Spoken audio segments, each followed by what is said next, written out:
Eu preciso colocar um ponto sobre a verdade que eu não coloquei para os irmãos, que eu me esqueci de colocar, tá? E aí a gente avança para a questão do caminho. Quando nós formos conversar sobre a verdade, Jesus ensinou um princípio. Jesus disse assim, que nós podemos julgar uma palavra e nós podemos julgar um ato, mas nós não podemos julgar uma motivação do coração, porque nenhum de nós é Deus. Então eu quero fazer uma distinção com os irmãos de um fato e de impressões de um fato, tá? A gente precisa fazer essa distinção. Quando formos conversar com o nosso parceiro, especialmente se a conversa não é boa, se concentre num primeiro momento nos fatos, não nas impressões que você teve. Você levantou e saiu da mesa. Você me deixou sozinha. Vocês estão vendo a diferença?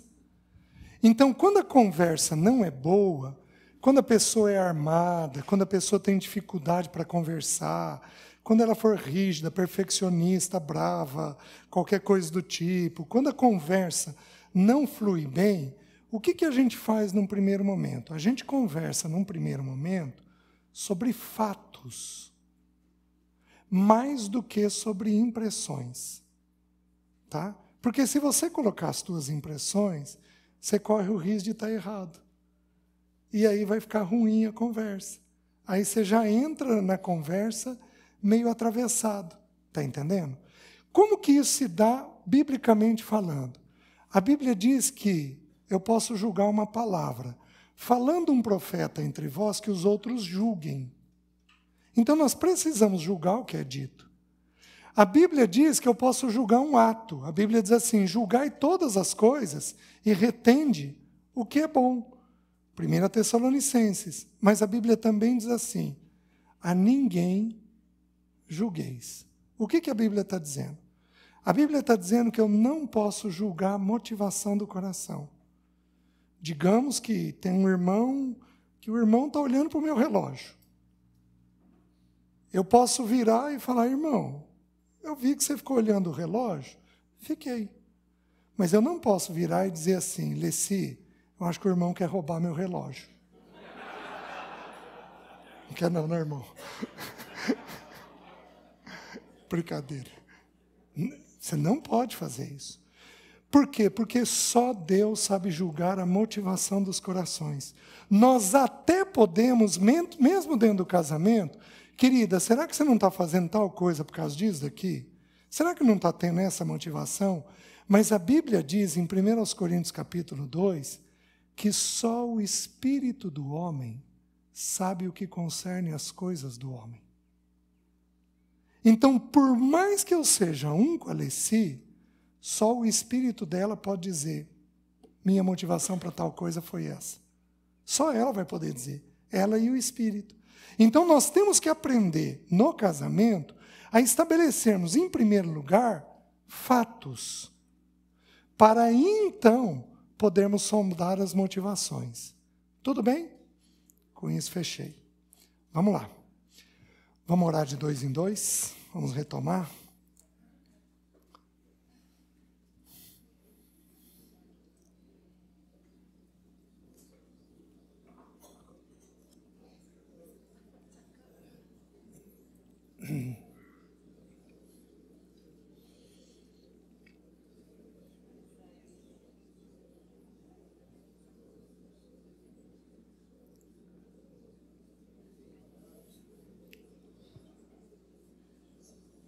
Oh, Senhor, louvado seja o teu nome.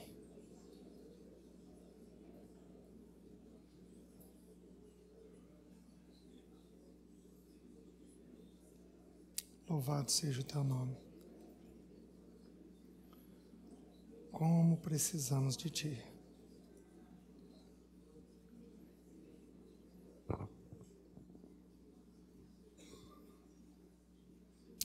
Senhor, obrigado. Ajuda-nos nesta tarde a te ouvirmos um pouco mais. Visita os nossos corações, que a luz do Senhor nos constrange e que as nossas verdades venham para fora.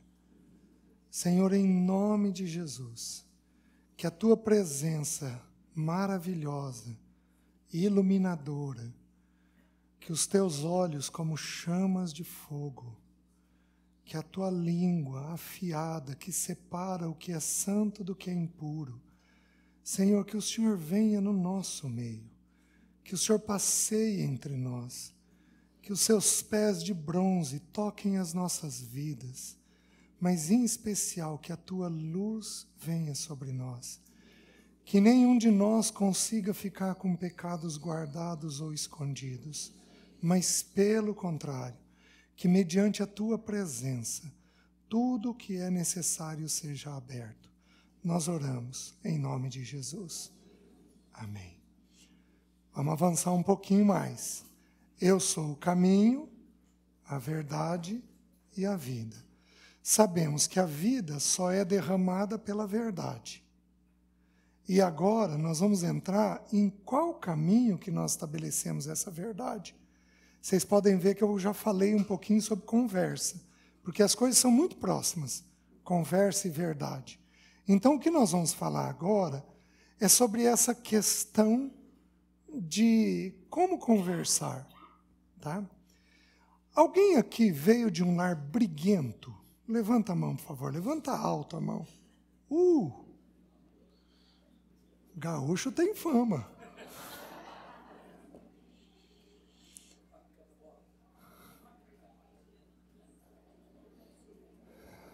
Eu quero falar um pouquinho sobre paz e guerra. Tá? Quero mostrar alguns princípios para os irmãos a respeito disso. O Salmo 128 é um salmo escrito para o homem casado, porque ele diz assim, tua esposa no interior de tua casa. Então ele é para nós, os homens casados. E ele ensina ali uma série de coisas que nós homens temos que prover. Nós temos que prover vida com Deus, no versículo 1. Nós temos que prover sustento e orçamento, no versículo 2, nós homens. No versículo 3, nós temos que prover uma mulher feliz dentro de casa.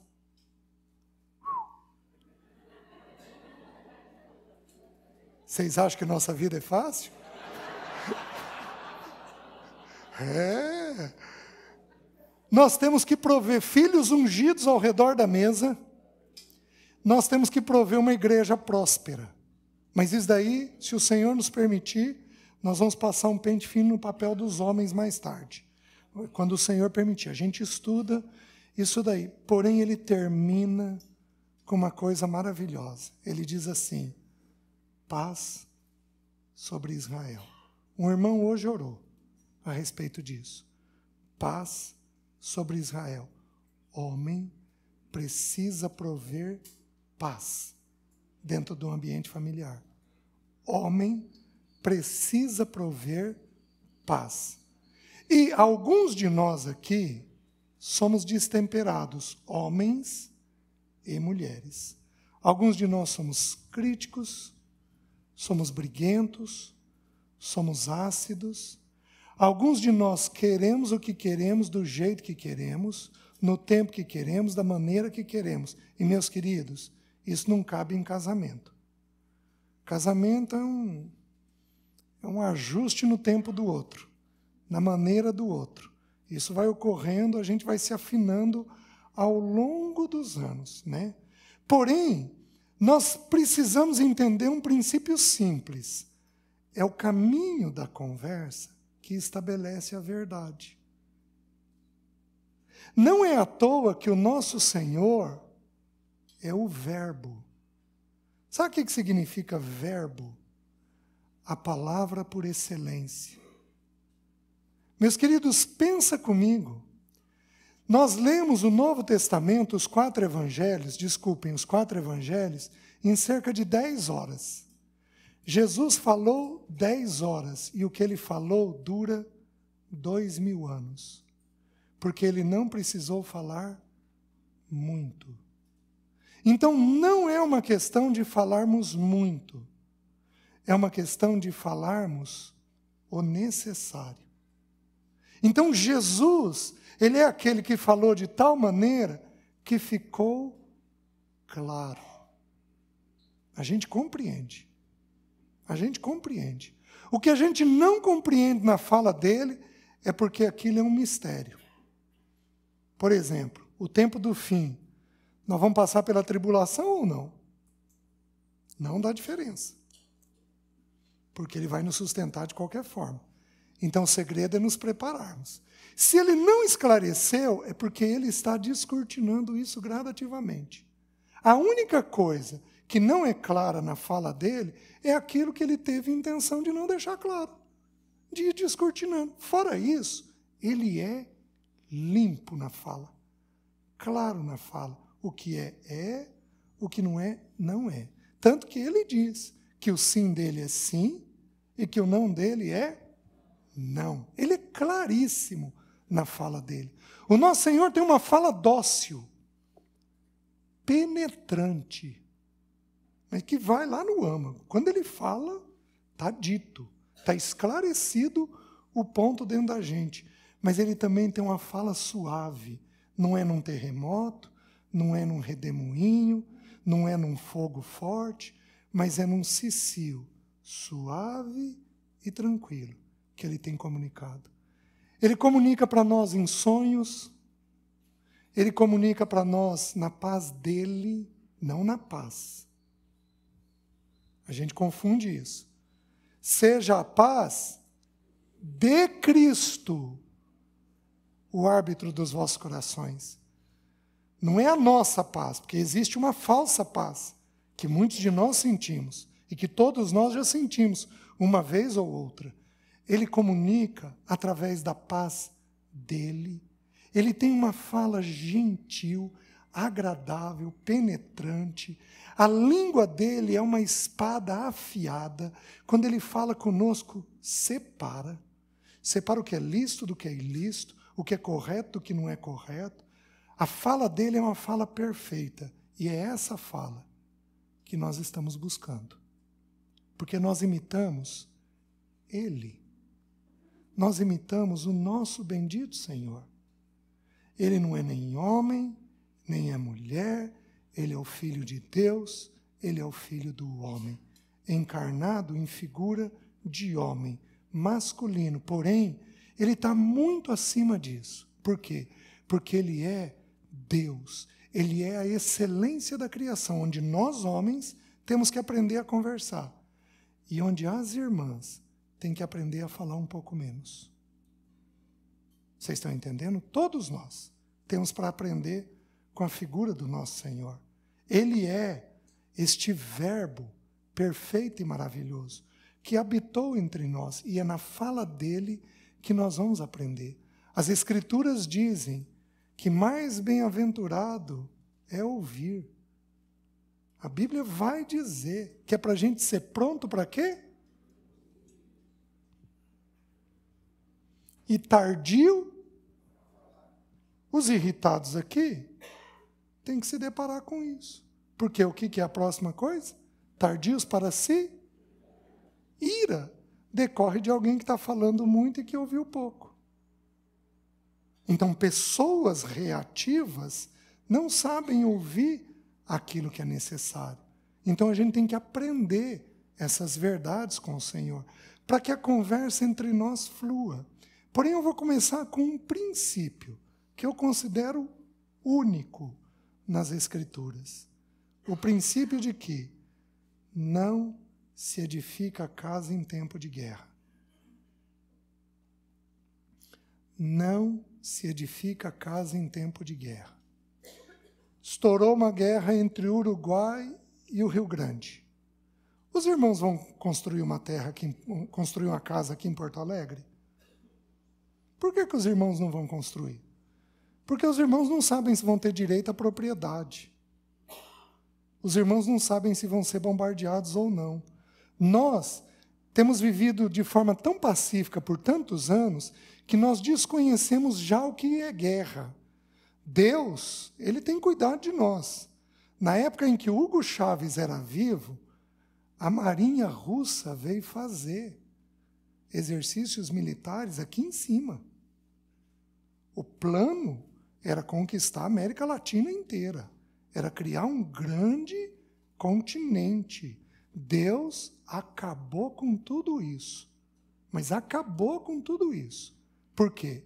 Para que não houvesse impedimento no Evangelho. Então Deus fez um impedimento claro para que o Evangelho continue avançando da maneira que precisa avançar no nosso continente. E a gente atendendo o mundo afora o que o mundo tem necessidade.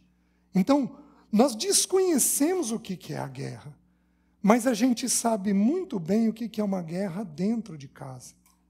Meus queridos, eu cheguei a passar 2 semanas no início do casamento sem falar com a Alessi. Tem aqueles que brigam. Tem aqueles que brigam.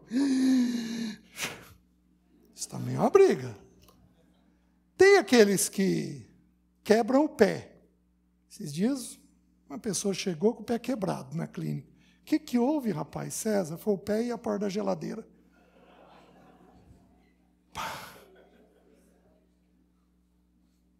A Bíblia chama isso de ira.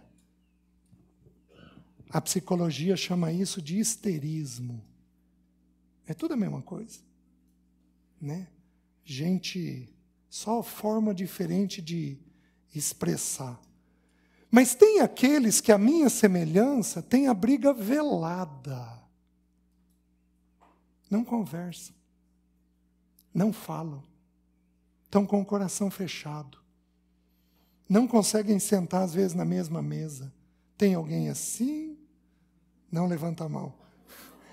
Eu já vi que tem mais gente que veio de guerra, né? Mas tem aquela guerra que é velada. Homem tem muito disso. E algumas poucas irmãs que confundem submissão com anulação também têm essa atitude. Tem uma atitude onde não falam, com medo de serem desrespeitosas. Não tem jeito de auxiliar se você não falar. Como é que você vai auxiliar sem falar? Não tem jeito, você tem que falar, você tem que comunicar o que você está vendo. Senão você não é auxiliador, aí você se torna negligente. Então a conversa precisa ser estabelecida entre nós. Porém, a guerra é um seríssimo impedimento para a edificação dos lares. Tá? Se você fosse dar uma nota de 0 a 10 para a tua briga conjugal, para a conversa conjugal, 0 vocês conversam muito bem e 10 vocês são muito briguentos. Dá uma nota. Dá aí na sua mente.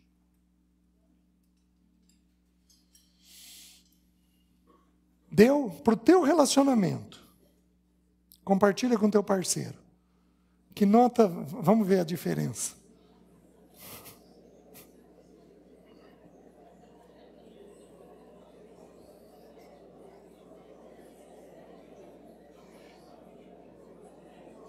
Quem deu mais ou menos a mesma nota, com uma diferença de 2 pontos? Quem deu uma nota acima de 2 pontos de diferença? Só? O resto deu a mesma nota? Quem deu a mesma nota, levanta a mão. Nossa, que bom. Vocês deram mais ou menos a mesma nota. Estão tendo mais ou menos a mesma visão. Já começamos bem. Né? Oi? 10 para cada um. O irmão não fala em nome do grupo, não, né? 10 para cada um. Vamos ler o texto. Abra em 1 Crônicas. Deixa eu ler esse texto com os irmãos, que é importante. 1 Crônicas, capítulo 22.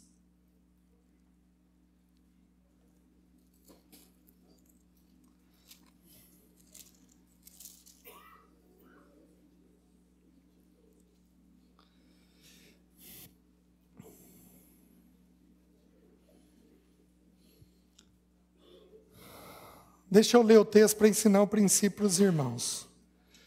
Disse Davi, 1 Crônicas 22, versículo 1. Do versículo 1 até o versículo 11. Disse Davi: aqui se levantará a casa do Senhor Deus e o altar do holocausto para Israel. Deu ordem Davi para que fossem ajuntados os estrangeiros que estavam na terra de Israel e encarregou pedreiros que preparassem pedras de cantaria para se edificar a casa de Deus. Aparelhou Davi ferros em abundância para os pregos das folhas das portas e para as junturas, como também bronze em abundância, que nem foi pesado. Madeira de cedro sem conta, porque os sidônios e tírios a traziam a Davi em grande quantidade. Pois dizia Davi: Salomão, meu filho, ainda é moço e tenro, e a casa que se há de edificar para o Senhor deve ser sobremodo magnificente, para nome e glória em todas as terras. Providenciarei, pois, para ela o necessário. Assim o aparelhou Davi em abundância antes da sua morte. Então chamou Salomão, seu filho, e lhe ordenou que edificasse casa ao Senhor Deus de Israel. Disse Davi a Salomão: filho meu, tive a intenção de edificar uma casa ao nome do Senhor meu Deus. Porém a mim me veio a palavra do Senhor dizendo: tu derramaste sangue em abundância e fizeste grandes guerras. Não edificarás casa ao meu nome, porquanto muito sangue tens derramado na terra na minha presença. Eis que te nascerá um filho, que será um homem sereno. Olha, gente. Porque lhe darei descanso de todos os seus inimigos em redor. Portanto, Salomão será o seu nome. Paz e tranquilidade darei a Israel nos seus dias. Este edificará casa ao meu nome. Ele me será por filho, e eu lhe serei por pai. Estabelecerei para sempre o trono do seu reino sobre Israel. Agora, pois, meu filho, o Senhor seja contigo, a fim de que prosperes e edifiques a casa do Senhor teu Deus, como ele disse a teu respeito. Meus queridos, Davi foi edificar uma casa ao Senhor. A palavra Davi significa amado. Davi amava profundamente ao Senhor. Mas, queridos, ele foi homem de guerra. E ele foi impedido de edificar uma casa adequada ao seu Deus, mas ele também se viu impedido de edificar uma casa adequada a si mesmo. Pensem comigo. Um filho, um abusador, abusou de uma meia-irmã. Um outro filho, manipulador, cheio de amigos ruins, Aminon. Um outro filho, Roboão, irmão de Salomão, que diz que seu pai nunca o repreendeu. Então ele aparelhou carros e ele quis ser rei. E aí saiu o sacerdote, o profeta, desesperado, Davi, Batseba, Roboão está querendo ser rei. E o texto diz que seu pai nunca o contrariou. Quando o filho não é contrariado, ele quer reinar. Entenderam o princípio? Quando o filho não é contrariado, ele quer reinar. É o princípio que a gente tira dali. Então Davi teve Aminon, Davi teve Tamar. Davi foi um péssimo juiz na casa dele. Por quê? Porque um filho estuprou a sua filha. E ele não fez nada. Nada. Eu entendo que era filho. Mas eu entendo também que ele amava ao Senhor. E ele não deu conta de fazer. Apesar de ser o amado de Deus, o eleito de Deus, apesar de ser um homem segundo o coração de Deus, queridos, podemos amar profundamente a Deus e não conseguirmos edificar uma casa para Ele. E no caso de Davi, quando ele vai edificar a casa, ele tem os impedimentos. Bom, os filhos eu parei ali em Roboão, mas a gente tem Absalão, que fez lá o que fez. Então, a gente tem uma série de problemas nele. Nós temos depois o próprio Salomão, porque quando ele assume o trono, ele dá um jeito de pôr ordem em toda a oposição, que era típico dos reis fazerem, inclusive na oposição do seu irmão, que quis ficar com aquela sulamita que dormia com Davi, se não me engano, né? Com Abisag, isso. Então, assim, o que Davi fez? O texto aqui está nos ensinando. Está nos ensinando que ele amava tanto ao Senhor que ele quis edificar uma casa. Porque é isso que pessoas que amam o Senhor fazem. Pessoas que amam o Senhor edificam casa. Porque a casa é o instrumento que Deus usa para dar um testemunho nessa terra. Seja o casamento, seja o pai, seja o filho. É o instrumento que Deus tomou para dar um testemunho dele mesmo nessa terra. Ele levanta o projeto, ele pede para Deus para fazer isso, Deus concede a ele o direito, Deus dá uma concessão, pode fazer, então o tabernáculo vai ser substituído agora pelo templo. A glória de Deus desceu no templo como havia descido no tabernáculo, então Deus estava dizendo um sim para aquele projeto, para a presença de Deus naquele projeto. Então, tudo que Davi fez segundo o Senhor. Mas, meus queridos, Deus vira para ele e diz que quando ele foi construir, Deus o impediu.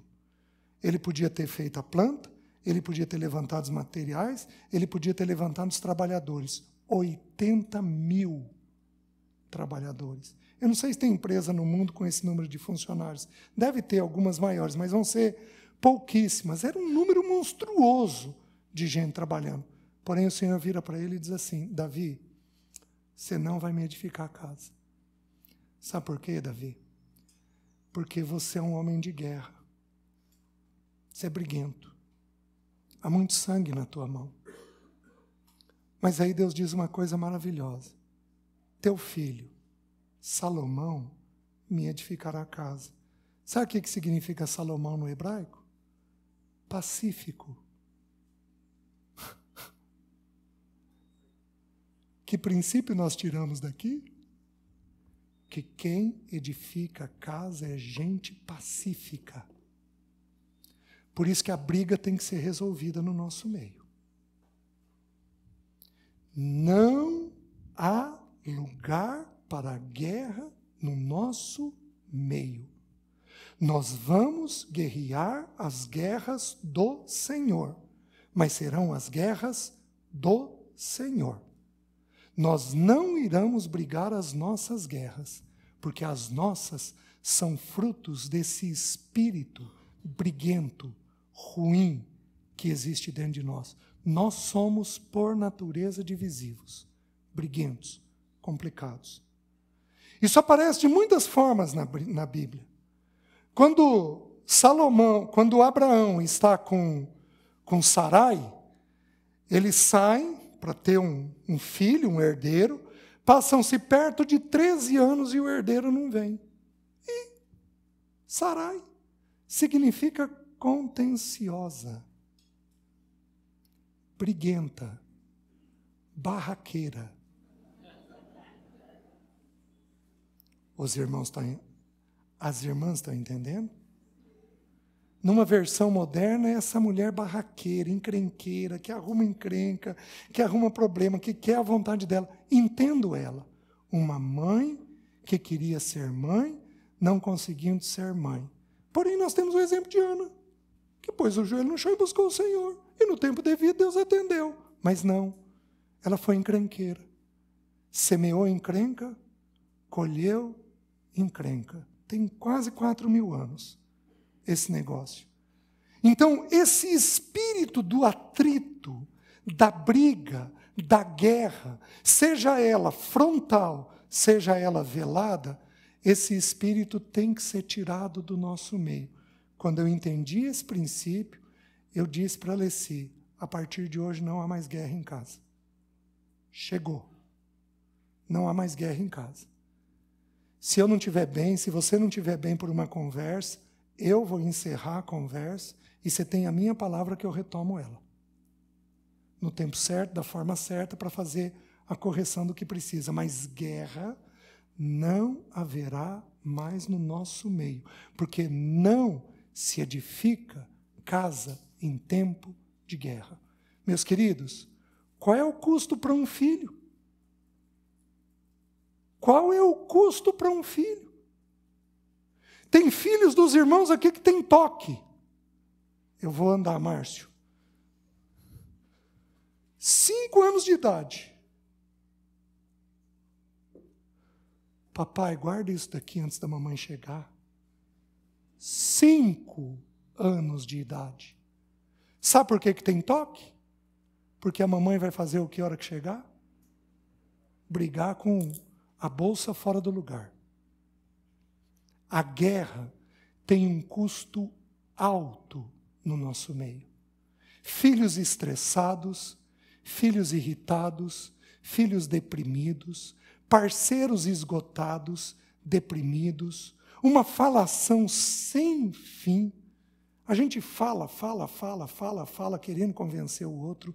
Homens quietos, e quando resolvem falar, se diz que eu era quieto, até que eu resolvia falar. Aí eu acabava com ela. Naquela época indevida. Uma conversa que não avança. Uma verdade que não é estabelecida. Por quê? Porque temos esse espírito da guerra dentro de nós. Meus queridos, isso tem que ser resolvido hoje. Porque como é que nós vamos entrar nesse caminho de estabelecer a verdade com guerra? A gente só machuca. A gente só se fere. Então a Bíblia nos ensina que nós temos necessidade de sermos pessoas pacíficas. E aí eu vou dizer uma coisa para os irmãos que eu considero maravilhosa. No Novo Testamento, a palavra filho, ela tem 2 originais no grego. Teknon, que significa criancinha, e ruios, que significa filho adulto. Para nós, é usado via de regra teknon. Para Jesus, é usado via de regra ruios. Jesus é um filho adulto de Deus. Nós somos criancinhas de Deus. Mas existem, eu não me lembro, eu tentei achar e não consegui achar, eu não me lembro se são 3 ou 4 expressões que para nós é usado ruios. Sabe qual é a primeira? Bem-aventurados, ruios, filho adulto. Bem-aventurados os pacificadores, porque serão chamados filhos adultos de Deus. Chegou. Hoje, nós tomamos uma decisão. Hoje cessa a guerra. Nós somos soldados, nós temos inimigos, nós temos o mundo, nós temos a carne, nós temos o diabo, nós temos a morte, nós temos inimigos a serem vencidos, nós temos inimigos dentro, nós temos inimigos fora, nós lutaremos todas estas batalhas do Senhor, mas nós lutaremos as guerras do Senhor, nós não lutaremos aquelas que nós criamos, porque essas são pecado. Os irmãos estão entendendo? E nós não conseguimos avançar se nós não abandonarmos esse espírito de guerra errado que há dentro de nós. Os irmãos estão entendendo? Nós temos alguns princípios sobre a guerra. Por exemplo, a Bíblia diz assim: há tempo para todas as coisas, Eclesiastes 3. Há tempo de nascer, há tempo de morrer, há tempo de plantar, há tempo de colher, há tempo de abraçar, tempo de deixar de abraçar. Aí ele avança e ele termina assim: há tempo de paz e há tempo de... Nós temos guerras a serem lutadas? Temos. Mas o que a Bíblia está ensinando? Que são as guerras que o Senhor estabeleceu. Você quer um outro princípio? Davi vai lutar contra Golias. Golias está com escudo, Golias está com a lança. Saul tenta colocar em Davi as armaduras dele, porém isso não funciona, porque não é uma luta natural, é uma luta espiritual, tem que ser as armaduras que Deus elege, tem que ser armadura ajustada para nós, na nossa realidade, do nosso tamanho. Davi vai lutar contra ele, e Golias vira e diz: mas eu sou um cão, para você vir comigo desse jeito, sem armadura, sem nada? E Davi diz: você afronta o Senhor dos exércitos. E aí Davi diz assim: do Senhor é a guerra. Do Senhor é a guerra. Nós guerreamos contra uma coisa, contra o pecado. Nós não guerreamos uns com os outros. Nós temos que abandonar essa oposição. Nós temos que abandonar esse enfrentamento. Nós temos que abandonar esse falar coisas indevidas para o nosso parceiro. Nós temos que abandonar a comparação. Você é parecido com fulano, com ciclano. Nós temos que abandonar essa coisa de querer falar da família de origem. E num primeiro momento falar de nós, das nossas coisas. Meus queridos, nós temos que abandonar isso e enfrentar, sim, o pecado. Enfrentar aquilo que é devido. Vocês querem ver como é distorcido dentro de nós? Você tem uma criancinha de 2 anos dentro de casa. E vamos dizer que você ainda morasse numa casa com carpê. Isso não existe mais, mas vamos dizer. Teu filho vai lá, pega na geladeira o açucareiro. E ele sai em casa. Fazendo um fiozinho de açúcar. Vai para a sala, vai para o quarto, volta para a cozinha. Você vê aquilo e você pega o teu filho, uma outra cena, ele segurando o controle e você dizendo: me dá o controle. Não, não está comigo. Qual das duas cenas nós somos tentados a corrigir? Nós somos tentados a corrigir a do açucareiro. Mas a do açucareiro é uma criancice. Ele não tem noção do que ele está fazendo. A do controle é um pecado. Ele está mentindo. Nós guerreamos por guerras erradas. Nós escolhemos coisas que nós não poderíamos escolher para guerrear. Nós vamos sim termos que guerrear, mas nós vamos guerrear as guerras do Senhor. Não apenas isso, deixa eu inverter. Eu não vou falar sobre guerra, mas deixa eu falar sobre paz. Deixa eu inverter com os irmãos o que eu estou dizendo para os irmãos. O espírito que habita dentro de nós é um espírito pacífico. Meus queridos, ele é tão pacífico que ele não fala dele mesmo. Ele fala do Filho e do Pai. Você quer saber onde o Espírito está presente? Vê onde o Filho e o Pai estão sendo levantados. Porque João 14, 15 e 16 diz que ele viria para falar para nós aquilo que é natural do Filho e do Pai. Ele não fala, não falará de si mesmo. Ele é dócil, sensível, pacífico dentro de nós. O nosso Senhor que nos salvou, a Bíblia diz que Ele é a nossa paz. Paz é uma pessoa, ela é personificada na pessoa de Jesus. Esses dias eu li um artigo ímpio, um autor francês, dizendo que o cristianismo é um estímulo à guerra.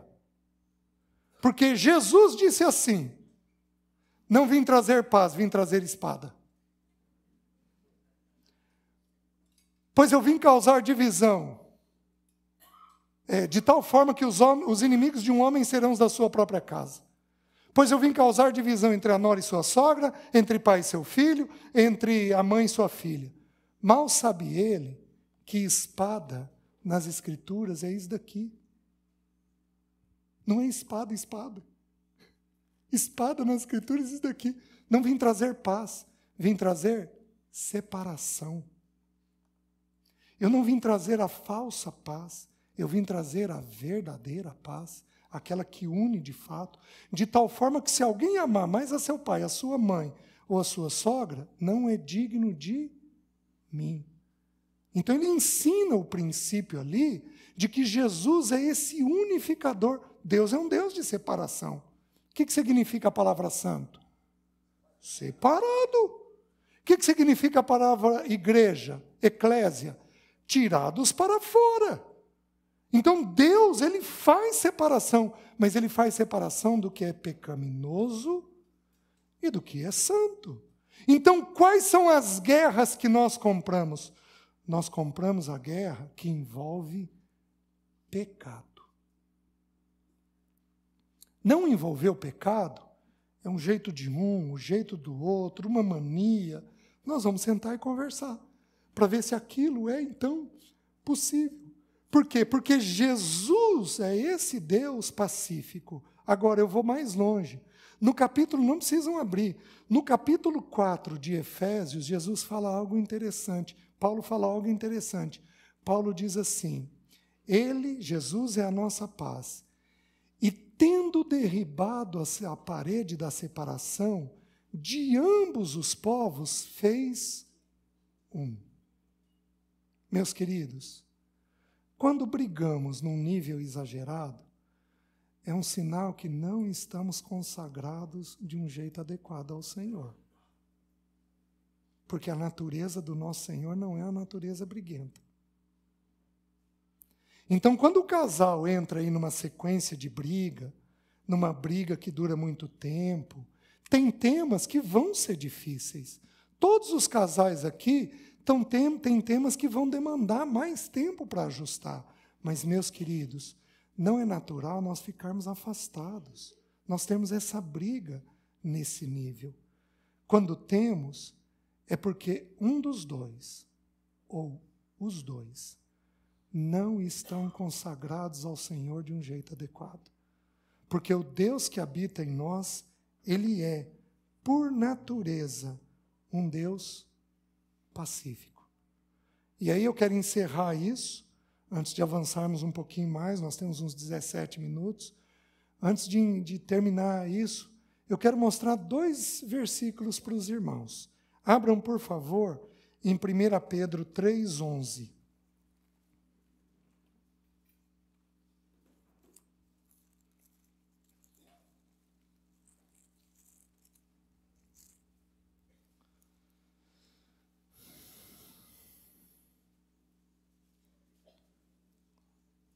Vamos ler o 10 e o 11. Diz assim, pois quem quer amar a vida e ver dias felizes, refreie a língua do mal e evite que os seus lábios falem dolosamente. Aparte-se do mal, pratique o que é bom, busque a paz e empenhe-se por... Paz tem que ser buscada. Eu tenho que me empenhar para ter. Eu tenho que me empenhar para ter. E eu vou dizer uma coisa aqui para as irmãs, mas com toda a consideração do mundo, porque eu ajudo as irmãs há muitos anos. Nós temos aí uma desculpa grande da TPM, pois eu vou dar para as irmãs a minha impressão. TPM é um estado orgânico, é uma mudança hormonal.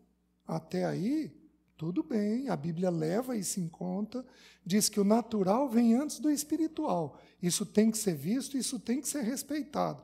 Porém, eu vou dizer uma coisa na prática. Ira é pecado, com TPM ou sem. Briga é pecado, com TPM ou sem.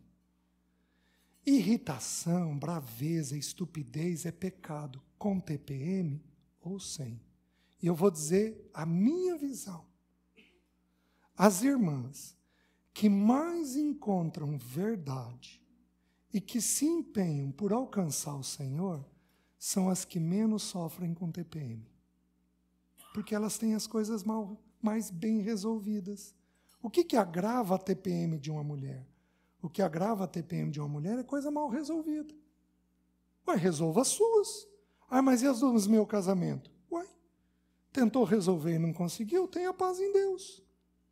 Porque o teu pai sabe onde está te levando. Põe a soberania e a paternidade dele no assunto, que você vai encontrar paz. Então, não há justificativa para as irmãs.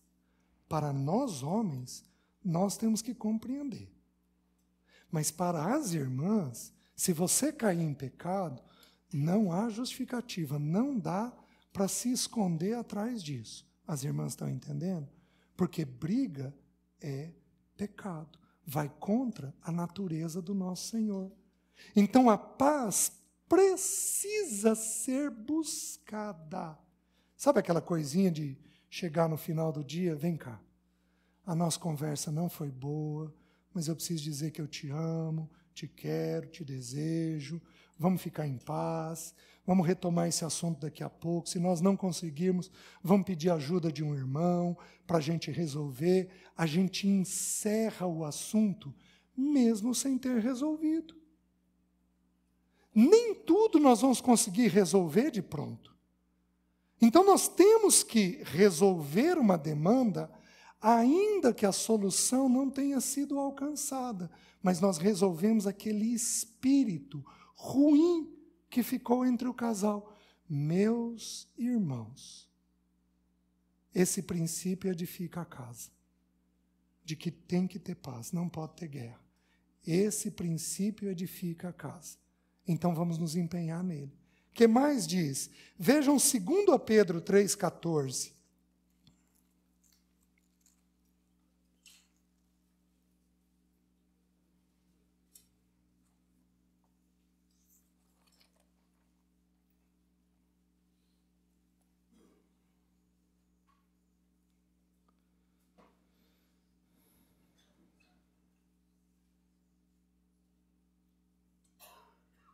Lá diz assim: por essa razão, pois, amados, esperando estas coisas, empenhai-vos por serdes achados por ele em paz, sem mácula e irrepreensível. De que jeito nós vamos alcançar isso? Em casa. Você está atritado com teu filho? Tem quanto tempo? Você está com um problema com o seu filho? Você está atritado com ele? Quanto tempo perdura isso? Esses dias eu ouvi uma expressão do Paulo Bornelli. Eu fiquei tão feliz. Paulo Bornelli é um irmão querido, ajudou muitos casais, agora já está com 80 anos, os filhos pediram para ele não viajar mais, edificando a igreja. Ele disse que teve um problema com a Dulce. Ele contou isso há algum tempo aí, eu estava num encontro, e eu ouvindo, e ele falou, tive um problema com a Dulce. E o problema tomou uma proporção que eu peguei e saí de casa, 10 horas da manhã. Mas um pouco antes do meio-dia, eu estava tão quebrado dentro de mim, mas tão quebrado que eu tive que voltar, pedir perdão e alcançar a paz. Eu fiquei pensando, meu Deus, ele levou 2 horas. Quanto tempo eu levaria? Porque alguns de nós somos bons de briga. Quanto tempo você levaria? A paz precisa ser alcançada. Quanto depender de vós, tende paz. Então você vai fazer o teu papel para ter essa paz. Você levanta a voz, você vai pedir perdão. Você fica calado em demasia, você vai pedir perdão. Você é estúpido, fala coisas indevidas, você vai pedir perdão. Você compara, você vai pedir perdão. Me diz um texto bíblico em que Jesus comparou. Me dá um texto em que Jesus fez comparação. Me dá um texto em que Jesus virou assim, ô Pedro, observa João, ô meu amigo, vamos ser igual a ele? Ele reclina a cabeça aqui no peito. Me diz um texto em que Jesus comparou um com o outro. Aliás, quando Pedro tentou fazer, lá em João 21, depois dos 3, tu me amas, tu me amas, tu me amas, e eles vão saindo, Pedro diz assim, e quanto a este? O que Jesus faz? O que te importa?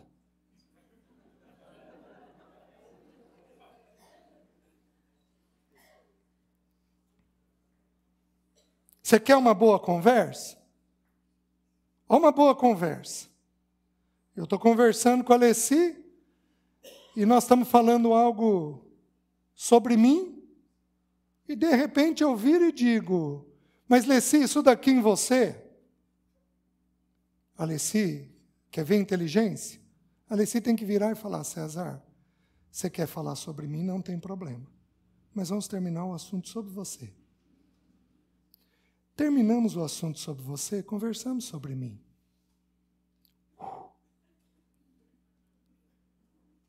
Porque a tendência da gente, a gente ouviu que a melhor defesa, mas nós estamos nos defendendo? Ou nós estamos estabelecendo a verdade? Se ela vai estabelecer a verdade a meu respeito, tá bom, eu vou falar e eu vou ter que ficar quieto. E eu vou ter que terminar, tá bom, querida. Vou considerar isso daí diante do Senhor, para ver se o que você está falando procede do alto ou não, se isso é verdade ou não. E depois eu vou ter que dar uma resposta para ela sobre isso. Como eu fui muito bravo, é uma sugestão. Como eu fui muito bravo, a Alessi um dia, o Senhor visitou ela. Ela virou e falou, começou comigo desse jeito. César, eu vou te falar algo, mas eu não queria que você ficasse bravo. Você vai, considera diante do Senhor o que eu estou falando, depois vem e me comunica a sua decisão. Aí ela colocava o assunto. Só que ela já tinha me desarmado. As irmãs estão entendendo? Então, aprenda a não provocar, a não instigar. Comparação é injusto. Aqueles que comparam, pecam. Você não pode fazer isso. Mas nunca. E mulher, com um homem o pecado é duplo. Porque além de você estar comparando, você está desrespeitando. A única necessidade do homem é respeito. Sabe que você não precisa amar teu marido. Menina, estou te dispensando de amar teu marido. Vocês estão me entendendo, né? Porque sabe qual é a ordem? A ordem é respeito. Quanto ao mais que o marido ame a sua mulher e que a mulher respeite o seu marido. Sabe o que significa respeito no grego? Atribuição de um peso de valor. Elogio. Eu ouvi um nossa? Eu vi ou é final de dia?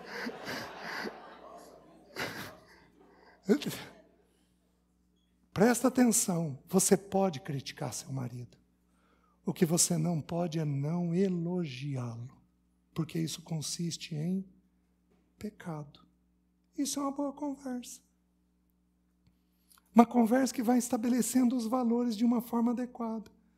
Então, se há esse tipo de pecado no nosso meio, braveza, palavra ofensiva, julgamento de coração, palavras estúpidas, comparação, coisas injustas ditas, exageros dito. Você nunca fez isso por mim, ninguém, você não faz nada que eu peço, esses exageros, nunca, nada, ninguém, toda vez, todo mundo, essas coisas que são tipo de argumentador e que não estabelecem a verdade. Essas coisas precisam ser abandonadas e a gente precisa pedir perdão, para a gente, então, aprender a ter essa conversa. Paz precisa ser buscada. Amém? Amanhã cedo nós terminamos com o que é uma boa conversa. Eu não vou entrar agora porque eu não vou conseguir parar. Então, acho que já é o suficiente. Vamos para casa pensando. Curva a sua cabeça. Curva a sua cabeça, vamos orar por nós? Vamos lá, deixa eu orar pelos irmãos. Espírito de Deus, obrigado pelo teu auxílio. E perdoa a multidão dos nossos pecados. Somos encrenqueiros, somos problemáticos, somos divisivos, somos de guerra, não somos de paz, mas nós pedimos o teu perdão e pedimos a tua ajuda, pedimos o teu socorro, para que a gente alcance aquilo que o Senhor deseja, que os lares aqui sejam libertos, que os lares aqui sejam edificados e que assim o teu nome seja glorificado. Em nome de Jesus nós oramos. Amém. Deus abençoe, irmãos.